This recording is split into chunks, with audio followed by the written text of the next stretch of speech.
할렐루야, 반갑습니다.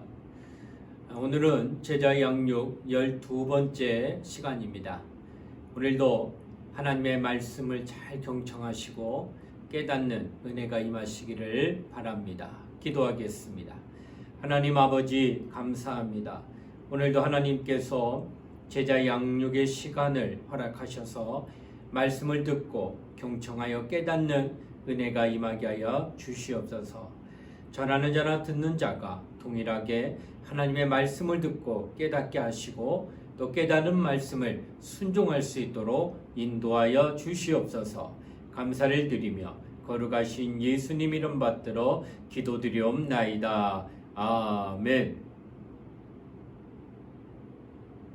자, 오늘은 제자 양육 12번째 시간으로 말씀을 함께 나눕니다. 오늘은 성령 충만에 관한 하나님의 말씀을 함께 듣겠습니다. 그리스도가 다스리는 삶, 점점 저희가 조타대를 잘 만들어가고 있습니다. 여러분 배운 말씀들 한 번씩 기억하시고 또 묵상하시고 또 그 말씀을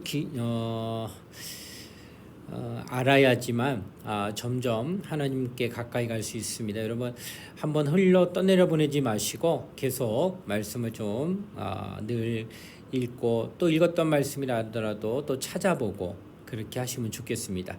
자, 오늘은 성령 충만한 삶에 관한 이야기를 또 교제를 통해서 함께 말씀을 나누도록 하겠습니다.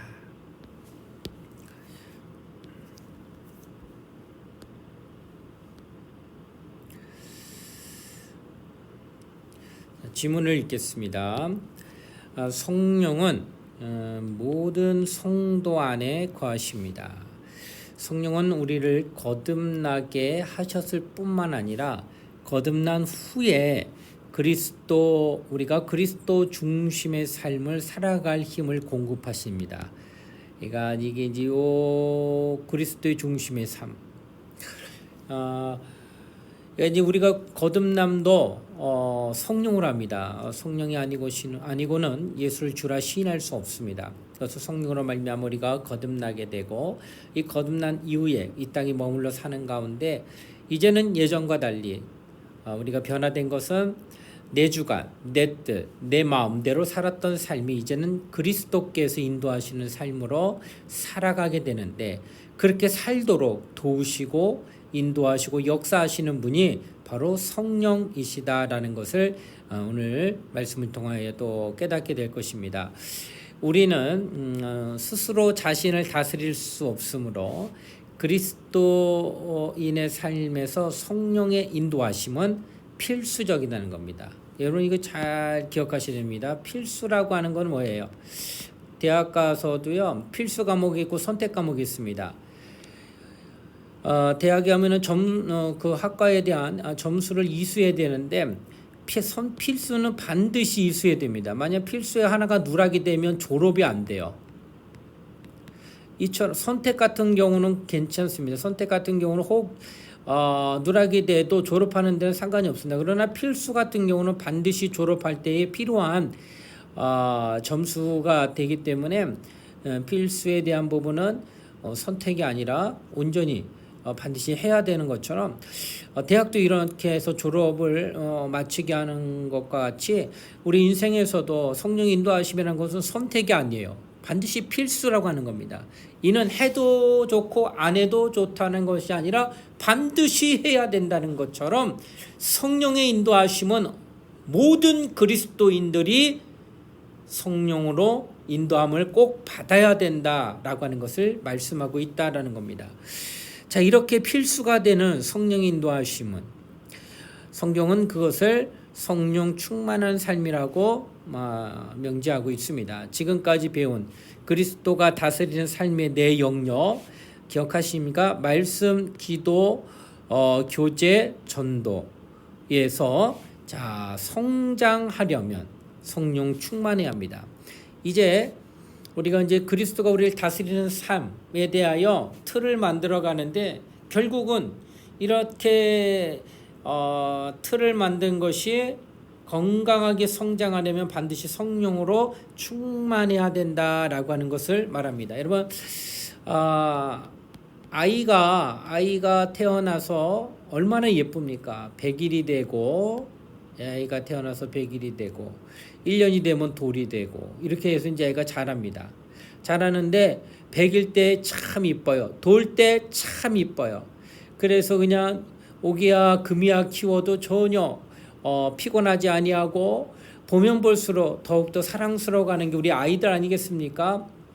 이런 아이가 10년이 됐는데 여전히 100일이나 돌 때의 모습을 그대로 하고 그 지능을 가지고 있다고 한다면 예쁜 게 아니에요. 그때는 근심이 됩니다. 내 아이가 맞는데 내 아이가 성장하지 아니하고 성장이 멈춰버리면 그때로부터 1년, 2년 지날 때마다 그 근심은 점점 더 커지게 된다라고 하는 것이에요.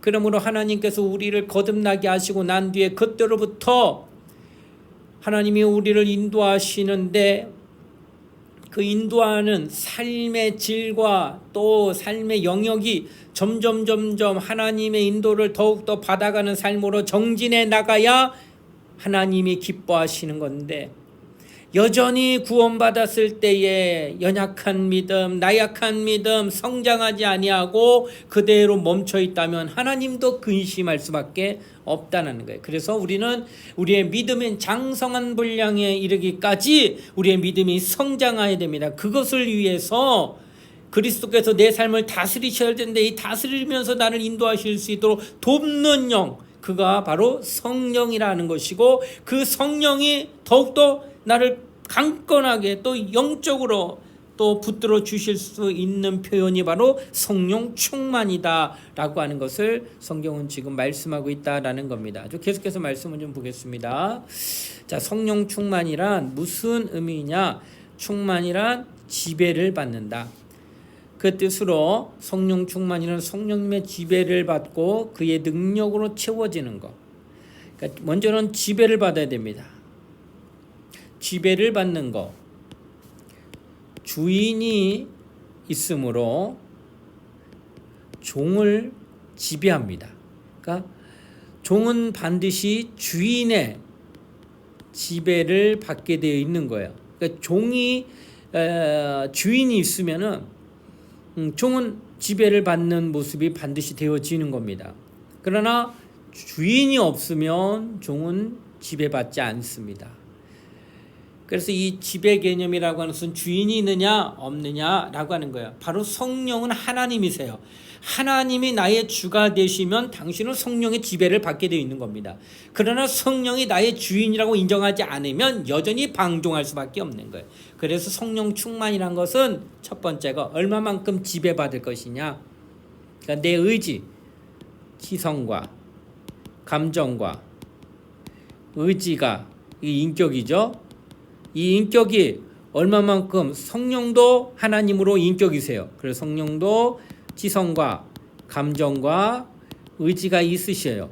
이 인격에 내 인격이 얼마만큼 지배받느냐, 순종하느냐, 이거 뜻이에요. 얼마만큼 성령이 나를 인도하신 대로 내가 이끌며 받도록 순종하고 있는가라는 거예요. 이만큼 순종하게 될 때 그 안에 능력이 나타나게 되는 거예요. 순종하지 않고 지배받지 아니하면 하나님이 일하실 수가 없기 때문에, 하나님은 전능하신 분이에요. 성령도 똑같은 분이에요. 그런 분이 능력이 왜 없겠어요? 있지요. 그런데 능력이 안 나타나 그가 나를 지배하지 못하기 때문에 그래요. 그러므로 능력 있는 그리스도인은 누가 되느냐?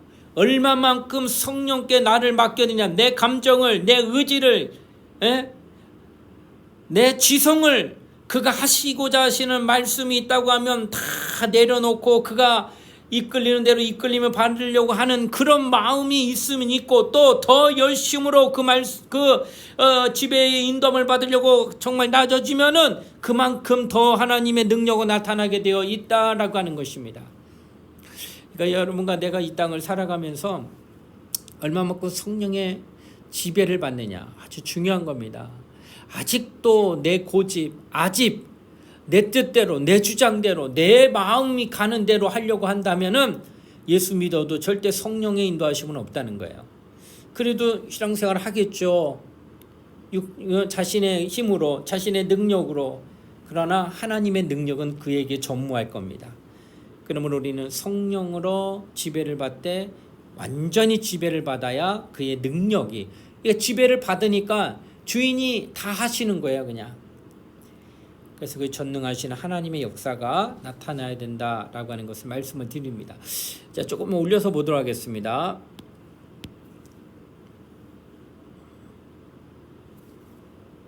자, 아까 읽었던 건데요.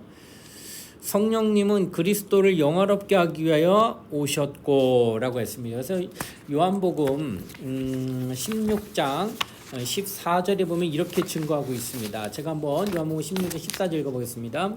성령이 오셔서 하시는 일이에요.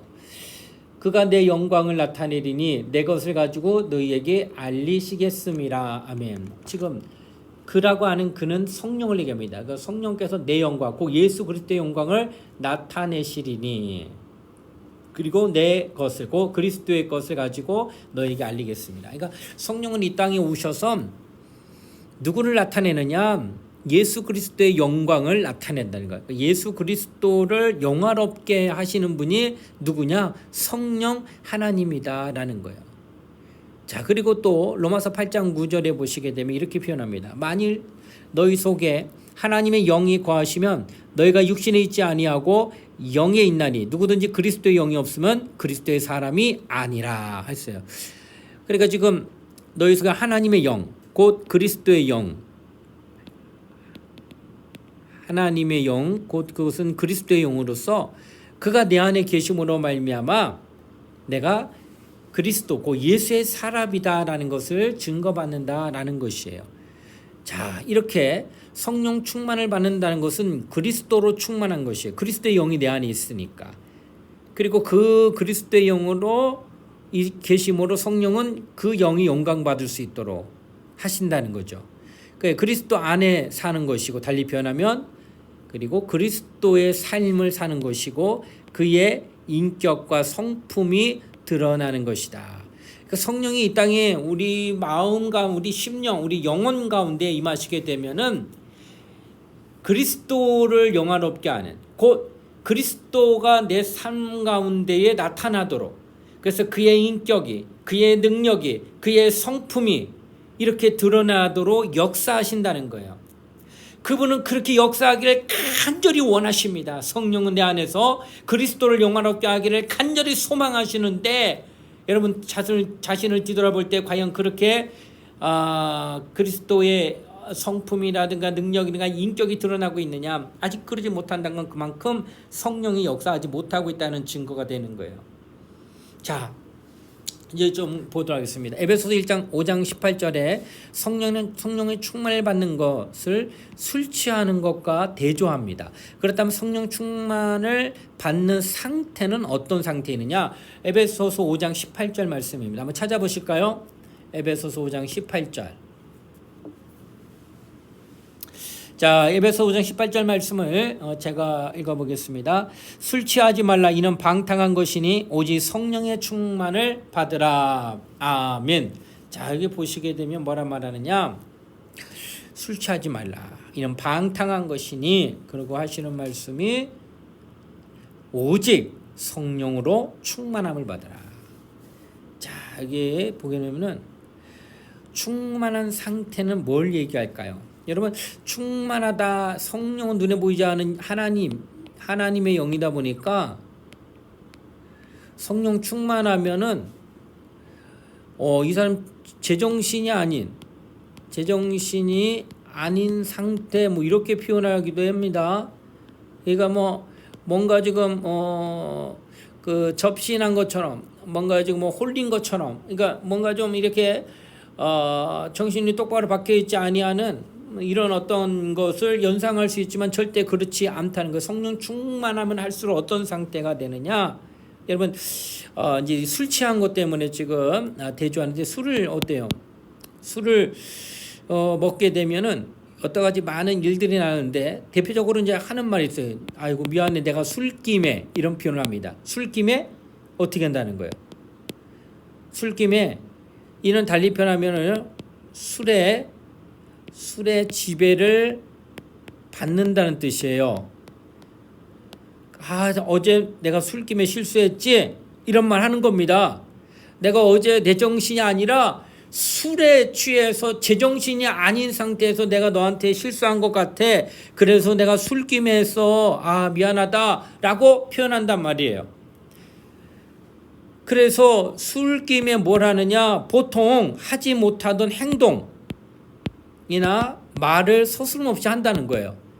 이게 정신이 온전해가지고 담대하게 행동하고 담대하게 말하는 게 아니라 술에 맡겨 몸을 맡기고 정신을 맡기고 행동을 맡기면서 술김에 그냥 해버리는 이런. 그래서 성령 충만하다고 그러면은 그와 같이 그냥 성령께 그냥 모든 것을 그냥 맡겨버려가지고 그냥 나도 모르게 이런 일이 있었다라고 표현할 수도 있게 느낄지 모르겠습니다. 그러나 절대 그렇지 않다는 거야. 여러분 어떻게 표현하냐면은 성령 충만한 상태라는요 이성적으로 굉장히 뚜렷합니다.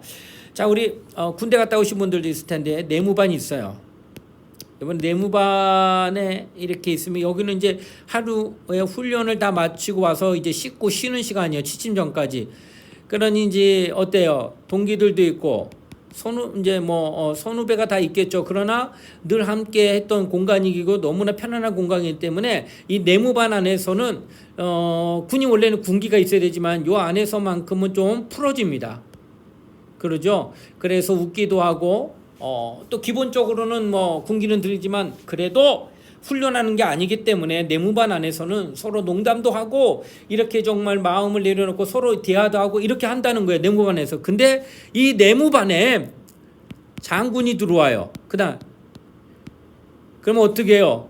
웃고 떠들다가 장군이 딱 들어와면은 순식간에 부동자세 하는 거예요. 부동자세 딱 들어가고 그 앞에서 전혀 흔들림이 없이 눈동자도 안 돌아갑니다. 아주 또렷하게 장군으로부터 어떤 명령을 받을 준비를 철저하게 하는 그 부동 자세에 있는 그 정말로 긴장감이 맴도는 그 자세가 딱 나옵니다. 그래서 그때의 그 내무반에 있던 모든 그 병사들의 그 눈빛 그리고 그 자세 흐트러지지 아니하고 정말로 어떠한 명령이 떨어져 움직일 수 있겠다고 하는 그런 모습으로 확 바뀌어 있다는 거야. 이것이 성령 충만한 자의 상태라고 하는 거예요. 내무반이라 할지라도 정말로 이렇게 편하게 있다 할지라도 성령이 충만할수록 하나님의 영이 내 안에 오시게 되면은 그 무엇보다도 하나님의 말씀에 내가 집중하고 하나님의 말씀에 내가 움직여지고 내 마음을 다하려고 하는 준비된 마음이 아주 또렷하게 드러날 수 있는 게 바로 성령 충만한 상태라는 거예요. 그래서 굉장히 정신이 맑습니다. 성령 충만하면 충만할수록 분별을 정확하게 합니다. 여러분 이거 참 아셔야 돼요. 그래서 성령 충만하면 충만할수록 이런 이치라는 거 분별합니다. 영적인 거 이거 또 이 미혹하는 것 모든 것들을 다 분별할 능력이 반드시 나옵니다. 아주 뚜렷합니다. 그래서 여러분과 내가 성령이 얼마만큼 충만하냐에 따라서 이런 것들을 구분하면서 옳고 그름에 대한 것을 정확하게 알 수가 있다라고 하는 것을 말씀하고 있다고 하는 것이에요. 자, 이렇게 보겠습니다. 성령 충만은 종교적으로 신비한 상태에 들어가는 것을 말하지 않아요. 뭐 술김에 뭐 이렇게 하는 것처럼 내 정신이 아니었어 이런 표현이 없어요. 성령 충만하면 더 또렷합니다. 그렇다고 감정의 메마른 극도의 이성적인 상태를 말하는 것 또한 아닙니다. 성령 충만의 외적인 표현은 사람에 따라 다 다를 수 있겠죠. 그러나 공통된 것은 성령에 붙잡힌 바 되는 것. 아까도 계속 이것을 처음에도 얘기했던 것처럼 얼마만큼 성령으로 말미암아 붙잡힌 바, 곧 지배를 받느냐. 그가 나를 얼마나 감동하느냐가 정말로 관건이다라고 하는 것을 성경은 지금 말씀하고 있다라고 하는 겁니다. 자, 계속해서 말씀 보겠습니다.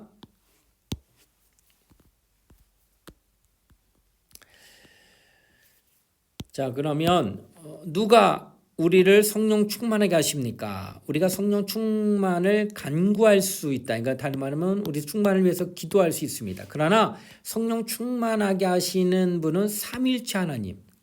그러니까 성령 충만을 위해서 그가 나를 감동하시도록 정말로 내가 기도는 해야 됩니다. 그러나 결국은 궁극적으로는 그렇게 기도를 하고 그 다음에 하나님의 그 기도도 들으시면서 하나님의 뜻대로 우리로 충만케 하시는 분이다 라고 하는 것을 성경은 지금 말씀하고 있다는 겁니다. 자, 그럼 한번 보겠습니다. 요한복음 20장 20절 말씀입니다. 요한복음 20장 20절 말씀 한번 찾아보시고요. 자, 예수님은 제자들에게 어떻게 성령을 주셨는가? 어떻게 주셨냐 성령을. 요한복음 20장 22절을 제가 한번 읽어보겠습니다. 이 말씀을 하시고 그들을 향하사 숨을 내쉬며 이르시되 성령을 받으라. 지금 좀 부활하신 다음에 부활하신 후 처음 제자들을 만나고 하신 말씀이 뭐냐? 성령을 받으라 하고 명령하신 거예요. 자, 어떻게 성령 받으라? 주님의 말씀이 나타남으로 허락이 된다는 거예요. 그러니까 예수님의 제자들은 그들이 다 성령 충만을 후에 받습니다. 그러나 그 받는 것은 그들이 기도해서 나중에 받지만 기도 이전에 주님이 먼저 성령을 받으라 하셨던 말씀, 계명, 계시가 있었기 때문에 성령 받을 수 있었다는 거예요. 임의적으로 내가 노력해서 내가 원해서 받는 것 이것보다 그 앞서 하나님이 아들을 통하여 말씀하심으로 말미암아 그 말씀이 나의 기도가 약속을 붙들고 미리 말씀하셨기 때문에 성령 받으라. 성령이 너에게 임하실 것이다. 예언한 말씀들이 있기 때문에 그것을 붙들고 기도하기 때문에 성령 받았다라고 하는 것이에요.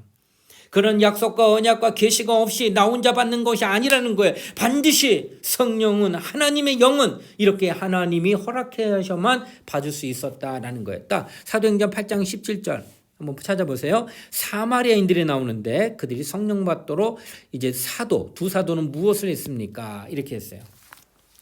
사도행전 8장 17절인데 제가 한번 읽어보겠습니다. 이에 두 사도가 그들에게 안수함에 성령을 받는지라. 어떻게 했냐? 사도 둘이 사마리아인들에게 안수함에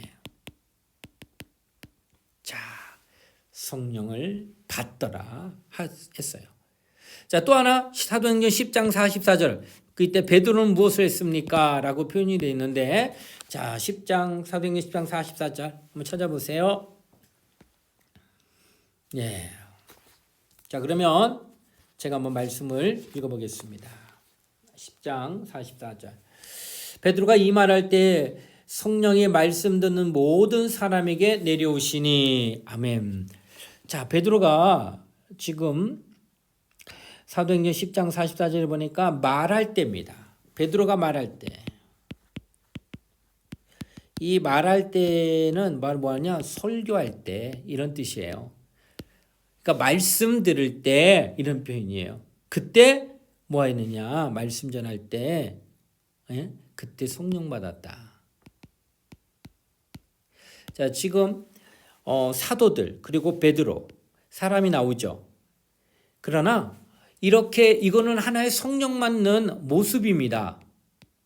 모습이 이런 식의 안테로는 어떻게 말씀 듣다가 받기도 하고 안수해서 받기도 한다 이거. 그러나 궁극적으로 성령은 이렇게 말씀을 듣는 설교자를 통해 또 안수하는 설교자를 통해 성령 받는 게 아니라 이건 하나의 성령이 오시는 통로 같은 거예요. 방법이에요. 그러나 궁극적으로 먼저 주시는 이가 있어야 되는데 그가 누구시냐? 바로 삼위일체 하나님이 주셔야만 성령 받을 수 있다는 거예요. 그러니까 성령 충만에 있어서 하나님의 역사와 사람의 역할을 혼동해서는 안 된다는 거예요. 그러니까 사람이 주는 거 아니에요. 사람이 안수할 때 성령 임한다고 해서 그 사람이 성령 줄 수 있는 능력이 있는 자가 아니란 말이에요. 그것은 그는 하나의 중간의 매체일 뿐이에요. 성령은 하나님이 주시는데 그가 안수를 통하여 받는 그 하나님의 뜻이 있어서 주시는 거고, 또는 말씀을 듣는 가운데 하나님이 성령을 보내서 그가 말씀을 듣는 가운데 하나님의 성령을 받을 수 있다라고 하는 것이지, 사람의 역할이 하나님의 역사하고 같지 않다는 거예요. 혼동하지 말라는 거예요. 그러니까 성령 받게 하는 그 사람이 대단한 게 아니라 하나님이 그 사람을 쓰셨을 뿐이다라는 거예요. 성령은 오직 성삼위 하나님이 주시는 것이다라는 것을 성경은 지금 말씀하고 있다라는 겁니다. 자, 안수를 해서 성령 임하기도 합니다. 그러니까 안수해서 받기도 하는 거예요. 모든 어떤 한 가지 방법으로 성령 받는 게 아니에요. 이미 약속하신 말씀을 듣는 가운데 설교자를 통하여, 목회자를 통하여 그런 가운데 말씀 듣다가 은혜 받고 성령 받을 수도 있고, 또 하나는 안수하면서 성령 받을 수 있다. 그것은 하나님 뜻대로 하나님 방법대로 되어질 거예요. 그러나 주시는 하나님이 아니라면, 허락되지 않나면 절대로 성령 임하지 않는다는 사실, 이게 사람이 주는 게 아니다는 거예요. 자, 계속해서 말씀 좀 볼게요.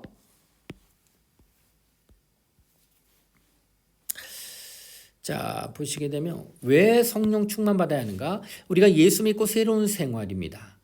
시작하도록 육신을 입고 이 세상에서 사는 한 죄 짓는 것을 피할 수가 없다는 거예요. 그러니까 요한일서 1장 8절 말씀을 제가 한번 읽어보겠습니다. 만일 우리가 죄 없다고 말하면 스스로 속이고 또 진리가 우리 속에 있지 아니할 것이요. 그러니까 우리가 죄 없다, 나 죄 없습니다,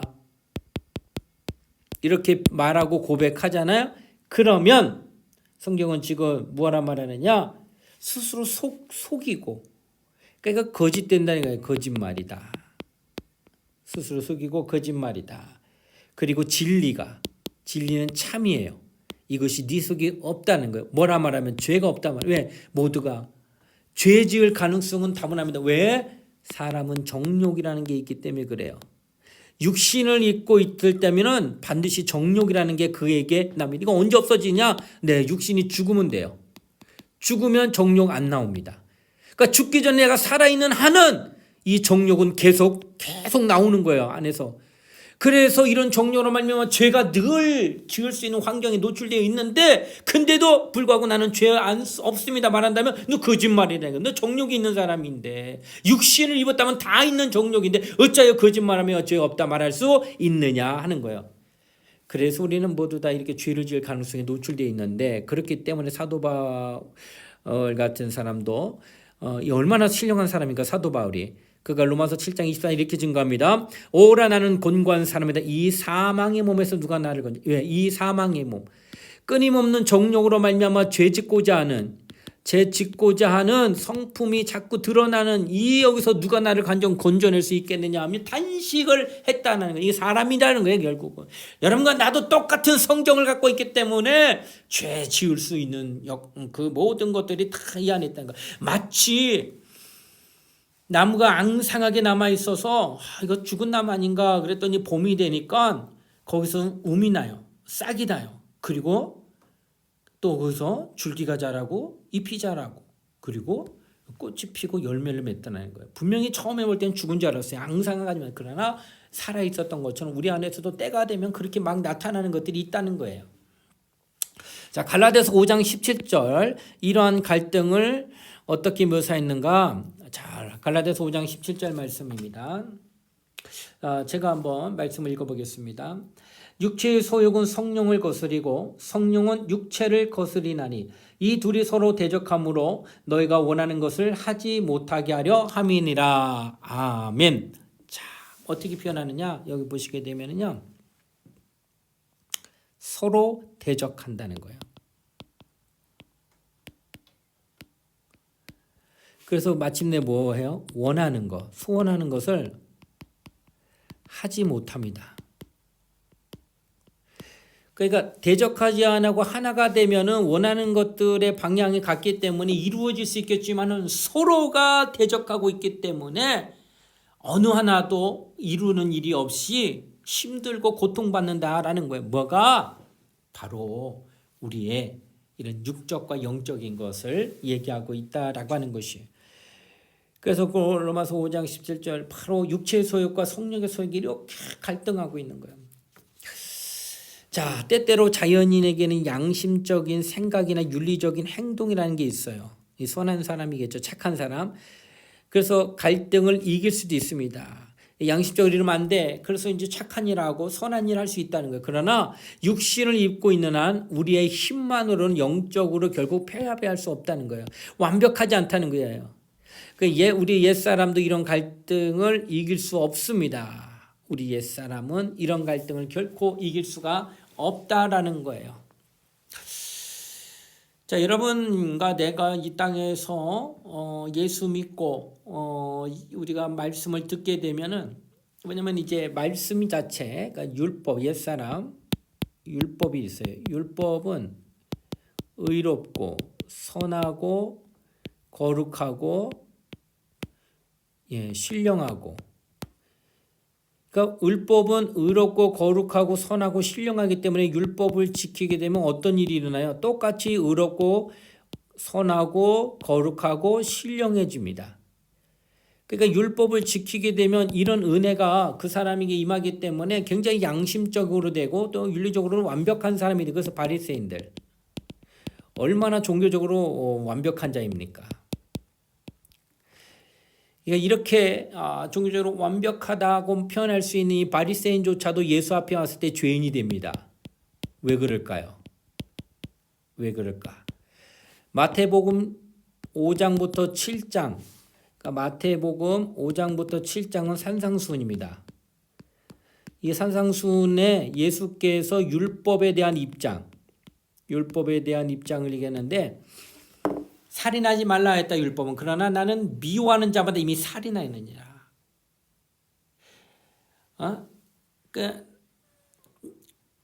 또 음료, 그러니까 간음한 자마다 죄를 범한 건데, 예수께서는 말씀하시기를 이미 그러니까 마음으로도 이렇게 저 여자 이쁜데 하고 마음으로도 가지면 이미 간음한 것과 똑같다는 거예요. 도적질한 자가 율법을 정죄하는데 남의 거에 대하여 마음이 저 갖고 싶다라는 마음에 드는 순간 너도 그와 똑같은 죄를 범한 것과 같다라고 얘기하는 거예요. 바리새인들은 마음은 어찌됐든 간 참고 아닌 척하면서 겉으로는 완벽하기 때문에 의롭다, 거룩하다, 선하다, 신령하다고 하는 말을 들을 수 있었는데, 예수가 오셔서 하신 말씀이 생각으로는 마음으로 했던 것이 다 똑같이 취급해버리면 바리새인들도 뭐가 되는 거예요? 죄인이 되는 거예요. 바로 이와 같이 우리가 율법적으로 정말 양심적으로 모든 것을 정말 수원하게 갖는 것 불가능하다는 거예요. 안 된다는 거예요. 그래서 사도 바울이 갈라디아서 5장 17절에 했던 것처럼 이게 너무 충동이 되는 거예요. 육체의 소욕, 그것은 성령을 반드시 거스르고 성령에서 육체를 거스리는 것이기 때문에 도무지 아무것도 해갈 수가 없다라는 고백이 진실한 고백이다라는 것을 성경은 지금 말씀하고 있다는 거예요. 참 어렵다는 거예요.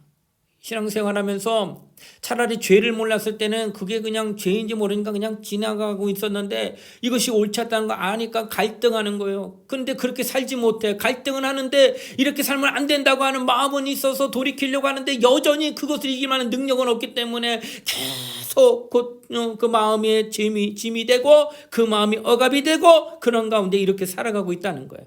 자, 로마서 8장 9절로 10절 또 13절 14절은 그리스도인들 이런 갈등을 이기려면 어떻게 해야 하는가 말하고 있습니다. 자, 로마서 8장 9절로 10절 그리고 로마서 8장 13절로 14절 말씀을 제가 한번 읽어보겠습니다. 만일 너희 속에 하나님의 영이 거하시면 너희 육신에 있지 아니하고 영에 있나니 누구든지 그리스도의 영이 없으면 그리스도의 사람이 아니라, 또 그리스도께서 너희 안에 계시며 몸은 죄로 말미암아 죽은 것이나 영은 의로 말미암아 살아있는 것이니라. 아멘. 또 로마서 8장 13절로 14절 너희가 육신대로 살면 반드시 죽을 것이로되 영으로서 몸의 행실을 죽이면 살리니 물은 하나님의 영으로 인도함을 받는 사람은 곧 하나님의 아들이라. 아멘. 자, 여기 보시게 되면은 하나님의 영이 나와요. 자, 이걸 우리는 성령이라고 표현하고 그리스도의 영이라고도 표현합니다. 자, 이게 하나님의 영, 그 성령은 어떻게 되느냐? 아까 여기 13절로 14절에 보니까 이런 말씀이 나와 있어요. 자, 영으로서 몸의 행실을 죽이면 이 말입니다. 그러니까 우리 육신적으로 나오는 이 죄의 성품을 영으로, 그 하나님의 영, 성령으로서 죽이면, 이 말은 뭐예요? 억제를 하면 어떻게 해야 돼요? 억제를 하게 되면 그가 이길 수 있다는 것을 표현하고 있다는 거예요. 살리니. 자, 그래서 이런 마음에 육신의 정욕 같은 것이 막 들고 일어날 때에 성령으로 말미암아 그런 것들을 제어할 능력을 갖게 된다는 거예요. 그러니까 성령이 아니고만 절대로 그것을 할 수가 없다는 거예요. 율법을 완벽하게 지키는 자도 그 마음만큼은 할 수 없기 때문에 정죄받아 죄인 취급당했다는 거예요. 그러나 성령이 오시면 그 마음까지도 하나님이 붙드실 수 있다는 거예요. 그래서 그렇게 신앙생활 하다 혹 넘어질 수도 있겠죠. 그런 마음이 완벽하지 않기 때문에. 그래도 계속 그 마음을 다스릴 수 있는 능력은 성령으로 말미암아 인도를 받고 있고, 혹 넘어졌으면 예수의 피 보혈로 말미암아 씻음을 받고 다시금 또 힘을 내서 더 열심으로 하나님의 성령의 감동받으며 인도받으며 충만함을 받으며 신앙생활을 잘할 수 있다라고 하는 것을 성경은 지금 말씀하고 있다는 거예요. 결국은 하나님의 영이 아니고는 불가능하다고 하는 것을 성경은 말씀하고 있다는 거예요. 왜 성령 충만받아야 되느냐? 육신의 정욕적인 삶을 살지 않기 위해서 그런 겁니다. 그러므로 성령 충만하면 충만할수록 이런 더욱더 하나님의 영이 인도를 봐줄 수가 있다는 거예요. 그런 가운데에 말씀인 율법, 곧 하나님의 말씀을 계속 지키면 더 의로워지고 더 거룩해지고 더 선해지고 더 신령해질 수 있다고 하는 것을 성경은 말씀하고 있다고 하는 것입니다. 자, 계속해서 말씀 볼게요.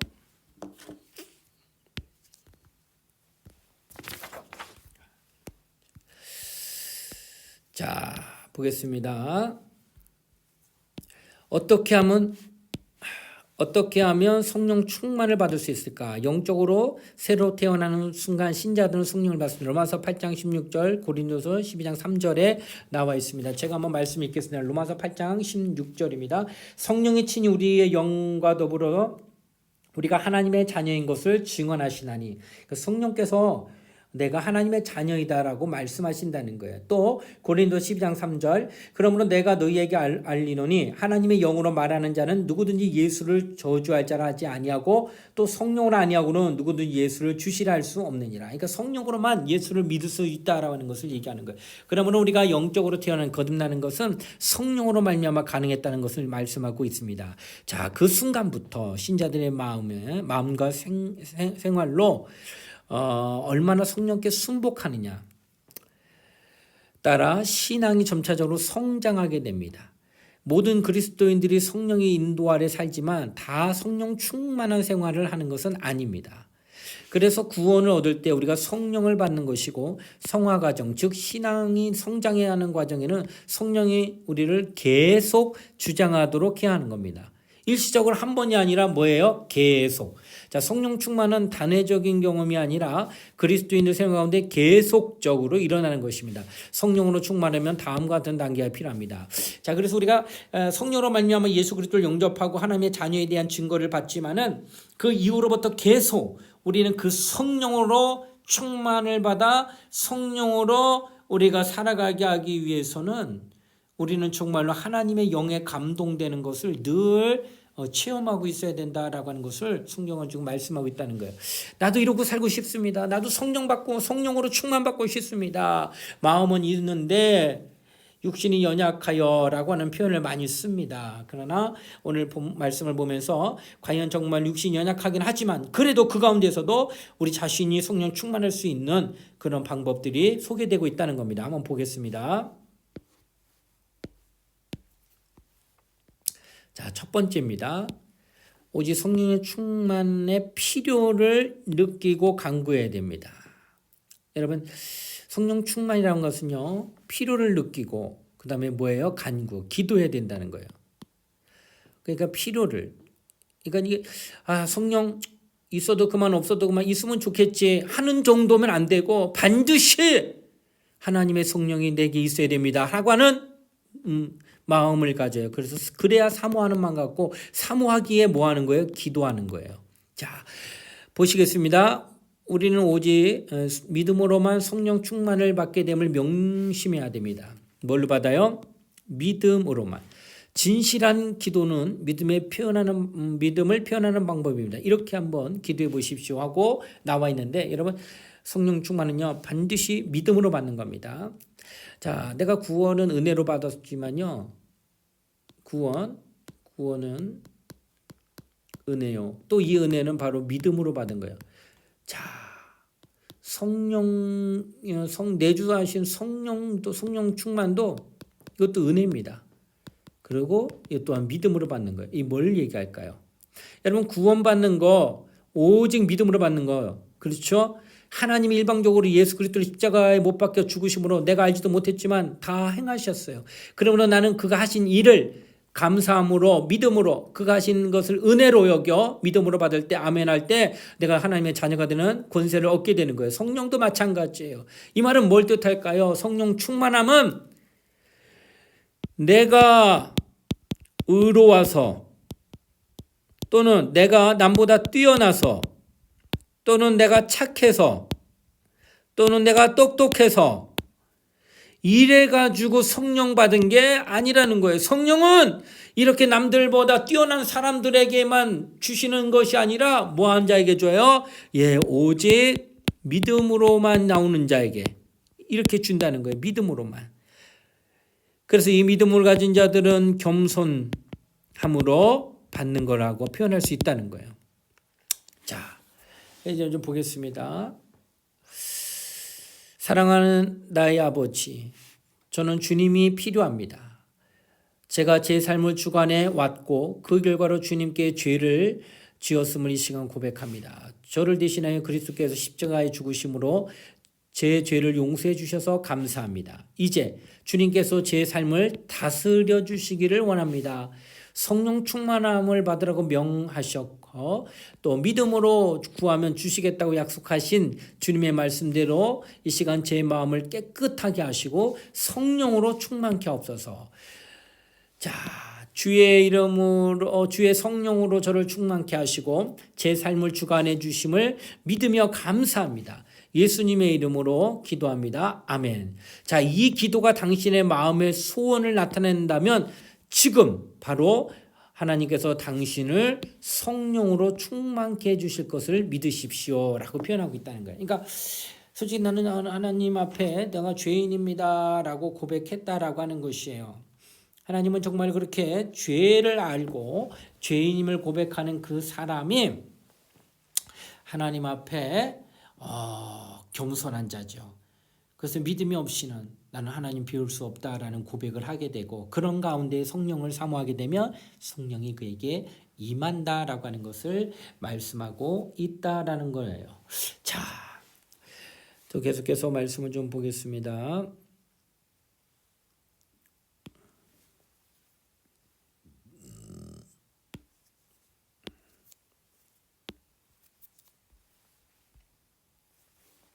두 번째는 죄를 회개하고 자신을 깨끗하게 합니다. 깨끗이 해야 합니다.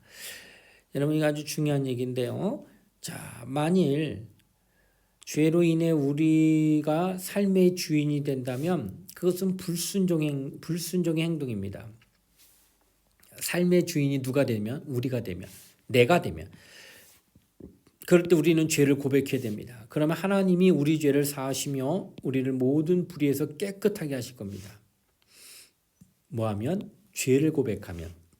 자, 요한일서 1장 9절에 증거되는데, 고백이란 우리의 죄를 하나님 앞에서 인정하고 그 죄가 예수 그리스도의 십자가의 피로 피로 사함받은 것을 믿으며, 그리고 그 죄에서 돌이켜 태도를 새롭게 하는 것을 의미한다는 거예요. 여러분, 이 고백이라고 하는 거, 이게 여기 안에는 지금 무엇을 말씀하고 있느냐? 자, 첫 번째 인정입니다. 두 번째는 뭐냐? 믿어야 돼요. 그리고 세 번째는 돌이켜야 돼요. 이 세 번째예요. 그래서 인정한다는 뭘 인정해?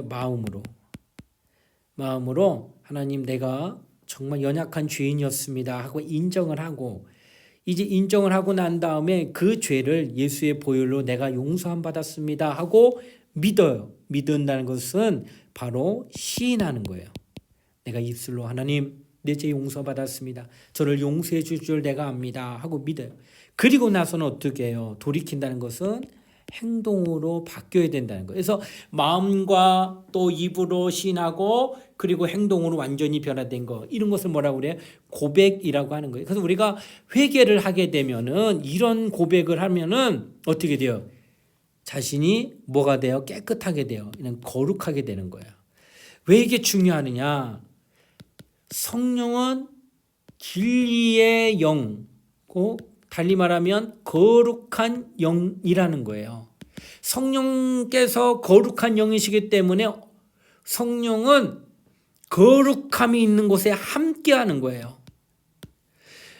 더러움이 있다고 하면 절대 성령이 함께할 수가 없다는 거예요. 하나님의 아들이 우리 안에 오실 수 있었던 거, 그것은 바로 우리를 거룩하게 하기 위하였습니다. 예수의 보혈로 말미암아 옛사람 그 아담의 죄를 씻어서 거룩한 영혼이 되게 한 그에게 내가 아버지께 부탁하여 성령을 보내주려 하여, 성령이 거룩한 영이, 진리의 영이 그 거룩한 영혼, 구원받은 영혼들에게 오실 수가 있었다는 거예요.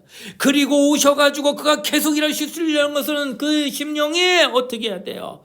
날마다 하나님 앞에 불의를 용서함을 받고 불순종을 회개하고 다시금 더욱더 하나님께로 나가려고 하여 변화되는 그런 삶으로 연장을 가는 거예요. 인정하는 거예요. 마음으로 내가 죄인이었구나, 하나님 돌아가길 원합니다. 입으로 시인하며 믿는 과정, 그리고 마침내 삶이 변화될 때에 더욱더 성령이 그에게 역사하실 수 있고 감동하실 수가 있다라고 하는 것입니다. 우리는 이 사실에 대하여 좀 알아야 됩니다. 자, 고백해야 할 죄를 찾아내기 위해서 자신을 바라보며 자기 연민에 빠질 필요. 자, 우리 계속 볼게요. 연민에 빠질 필요는 없습니다. 그래서는 안 됩니다. 우리가 하나님과 그분의 의를 목마르게 사모하고 우리의 죄를 진정으로 고백했다면, 진정입니다, 그것으로 족한 겁니다. 일일이 다 꼬치꼬치 따지지 않아도 정말 내가 하나님 앞에 진실한 고백을 했다면 주님은 용서하시는 거예요. 하나님은 그 약속에 따라 우리를 용서하시고 성령으로 부려서 충만케 하시는 거예요. 바로 이런 과정이 있어야지만 성령의 인도를 받을 수가 있다라고 하는 거예요. 그러니까 거룩하셔야 돼요. 그러니까 죄가 지으면 죄 지으면 바로 회개하셔야 돼요. 또 악한 생각해요. 회개하고 또 다시 나와야 돼. 그래야 그가 깨끗해집니다. 거룩해집니다. 그래야 성령이 일하실 수가 있다라고 하는 거예요. 자, 좀만 키워서 보겠습니다. 자, 하나님께 자신의 생활을 전적으로 의탁해야 합니다. 여기 전적으로 의탁. 자, 보겠습니다. 믿음은 다른 말로 하면 신뢰입니다. 하나님을 믿는다는 것은 그분을 얼마만큼 신뢰하고 의지할 대상으로 삼는다라는 것을 말합니다.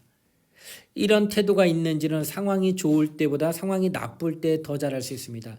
혹 사랑하는 사람을 잃었거나 병으로 몸이 고통스럽거나 파산하거나 인격적으로 모욕을 당할 때도 하나님만 의지하고 그분만을 신뢰한다면 그것이 바로 성령 충만한 삶이다라는 거예요. 그러니까 성령 충만한 건 얼마만큼 하나님을 의지하느냐는 거예요. 자, 의지한다고 하는 것이 굉장히 우리가 중요시 여겨야 될 부분이 이 안에 있다라고 하는 것입니다. 부분적으로 의지하는 수도 있어요. 그러니까 아까도 얘기했잖아요. 우리의 인격이 있고 우리의 인격, 또 성령의 인격이 있다는 거예요. 성령의 인격이 있어요. 그래서 이 인격과 우리의 인격이 함께 공존을 하는데, 그 공존할 때에 그분의 인격이 나의 인격과 갈등이 없으면 없을수록 우리는 굉장히 평안합니다. 그리고 그가 일하실 겁니다. 그러니까 부분적으로 하게 되면 뭐가 생겨요? 갈등이 생기는 거예요. 이 말은 뭘까요? 그러니까 성령이 이렇게 하길 원하는데 성령이 원하시는 게 있어요. 때로는 거룩한 주일인데 내가 금요일날 때로는 기도하러 가야 돼요. 하나님 앞에 내가 온전히 쓰기 위해. 근데 내가 몸이 많이 고단해. 그렇죠? 뭐 일할 일도 하기도 하고 여러 가지 많은 상황이 내가 낮 시간이 있었으니까 그러다 보니까 기도하러 가는 날이고 기도하는 시간이 점점 가까우는데 성령께서 교회 가서 기도해야 됐다 하고 말씀하시는데 내가 몸이 피곤하니까 또 한편에서는 오늘 좀 쉬고 몸이 좀 회복되면 가면 안 될까 하는 마음을 갖고 있다는 거예요. 그럼 뭐가 생기는 거예요? 그때 갈등이 생긴다는 거예요. 가야 되는데 실상은 그런데 나는 오늘 좀 쉬었으면 좋겠다고 하는 그래서 부분적으로 온전히 그분을 의지하지 아니하고 내 의지를 가지면서 조금 이렇게 타협을 하거나 또 다른 어떤 말을 내놓는 것 이것이 바로 뭘 얘기하느냐 전적이지 않는다는 거예요. 전적이라는 것은 100%입니다. 다른 말하면 온전하다는 뜻이에요. 그러니까 내가 하나님을 신뢰하는 것이 어느 정도 수준이냐라고 하는 것을 말씀하고 있다라고 하는 것이에요.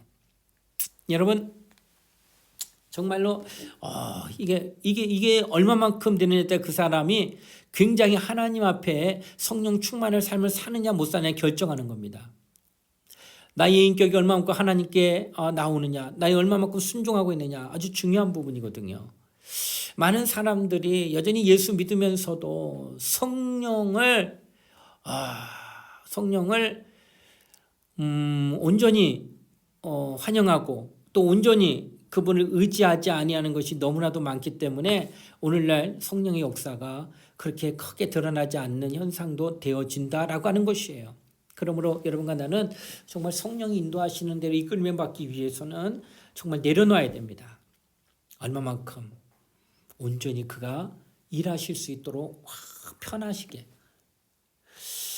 저는 여러분이 정말 그런 믿음을 가지고 하나님의 성령의 인도를 받아야 된다는 것을 말씀드리고 싶어요. 자, 계속해서 한번 보겠습니다. 자, 성령 충만한다는 결과가 있어요. 자, 첫 번째 일상생활에서 그리스도의 성품이 드러납니다. 갈라디아서 5장 22절로 23절 성령의 열매가 그리스도의 성품인데 암기해서 적어보십시오. 나중에 한번 지금은 읽어보시고 나중에는 한번 암기하셨으면 좋겠습니다.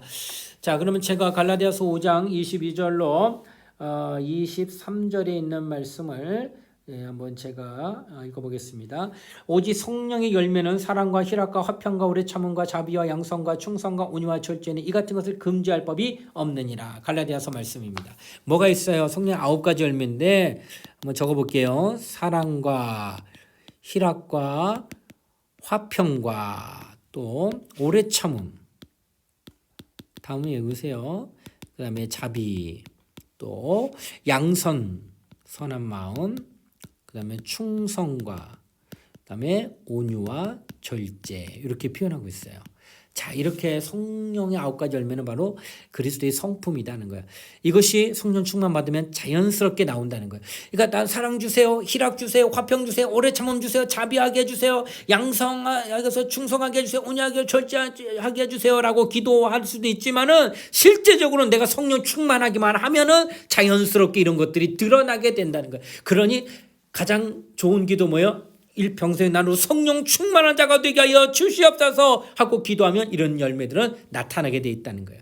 자, 두 번째는 담대하게 복음을 전하게 됩니다. 사도행전 1장 8절인데 거기는 성령 충만이 된 주님의 약속이 나타났는데 사도행전 1장 8절에 초대교회에서 어떻게 그것이 성취되었는가? 1장 8절을 제가 한번 잠깐 읽어보겠습니다. 오직 성령이 너에게 임하시면 너희가 권능을 받고 예루살렘과 온 유대와 사마리아 땅끝까지 이르러 내 증인이 되리라 하시니라. 이게 약속이었어요. 4장 31절에 보니까 이렇게 표현합니다. 빌기를 다음에 모인 곳이 진동하더니 무리가 다 성령이 충만하여 담대히 하나님의 말씀을 전하니라. 자, 빌기를 다음에 그 기도가 마친 후에는 모두 여기 표현하게 되면 어떻게 하냐? 무리가 다 합니다. 무리가 다 어떻게 되느냐? 무리가 다 성령 충만하여 뭐 하더라? 보니까 말씀, 그 하나님의 말씀을 전하니라.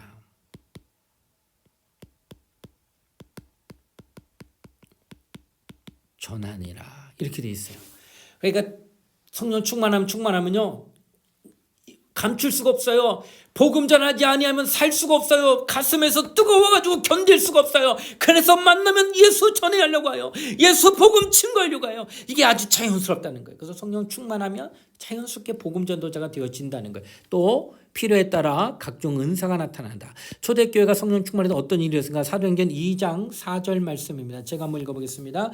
그들이 다 성령의 충만을 받고 성령의 말하게 하심을 따라 다른 언어들로 말하기를 시작하니라. 이 다른 언어. 이거를 다른 말로 뭐냐? 방언이라고 합니다. 자, 그래서 성령 충만하면서 이게 가장 먼저 나타나는 은사였다는 거예요. 성령 충만하여 내 영이 기도합니다. 영이 기도하는 이 방언이 나온다는 거예요. 이거는 마치 아이가 태어났을 때 응애 하고 나오는 소리와 똑같아. 우리가 거듭나면서 영이 살아나면 하는 영의 기도가 방언이었고, 그때로부터 이 아이는 무궁무진한 많은 것들을 배우게 되고, 많은 것들을 정말 습득하게 되고, 많은 것들을 그가 정말로 사용할 수 있게 되는 거예요. 이제 시작이라는 거예요. 이제 방언을 통하여서 성령 충만의 온갖 은사가 이제 나타나기 시작할 거다라고 하는 것을 성경은 지금 말씀하고 있다라는 거예요. 그래서 하나님이 우리를 성령으로 충만하게 하실 때 필요에 따라 각종 은사를 주신다는 거예요. 로마서 12장 6절로 8절, 그리고 고린도서 12장 4절로 11절 좀 방대하지만 한번 읽고 넘어가겠습니다. 자, 로마서 12장 6절에서 8절 말씀입니다. 우리에게 주신 은혜대로 받은 은사가 각각 다르니 혹 예언이면 믿음의 분수대로, 혹 섬기는 일이면 섬기는 일로, 혹 가르치는 자면 가르치는 일로, 혹 위로하는 자면 위로하는 일로, 구제하는 자는 성실함으로, 다스리는 자는 부지런함으로, 긍휼을 베푸는 자는 즐거움으로 할 것이니라. 아멘. 자, 지금 이렇게 표현하고 있다는 거예요.